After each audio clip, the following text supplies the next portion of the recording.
Subscribe કરો અમારી news ચેનલને અને બેલ આઇકોન ક્લિક કરવાનું ભૂલતા નહીં. સુરતના કતારગામ વેડ રોડ વિસ્તારમાં એક ડાયમંડના કારખાનામાં એક વ્યક્તિને હૃદય રોગના હુમલાના કારણે નિધન. મૃતકનું નામ વિનુભાઈ પટેલ હોવાનું સામે આવ્યું. એકાએક કામ કરતા સમયે હૃદય રોગનો હુમલો આવ્યો હતો. તે દરમિયાન વિનુભાઈને સારવાર માટે હોસ્પિટલ લઈ જવાયા, જ્યાં ફરજ પરના તબીબે તેમને મૃત જાહેર કર્યા હતા.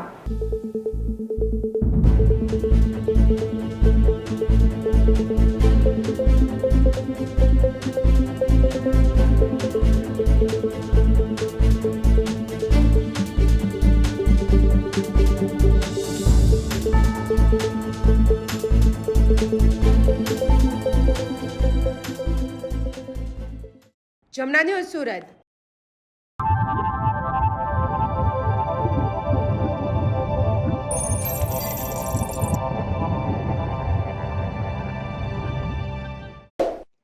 સબસ્ક્રાઇબ કરો અમારી ન્યૂઝ ચેનલને અને બેલ આઇકોન ક્લિક કરવાનું ભૂલતા નહીં.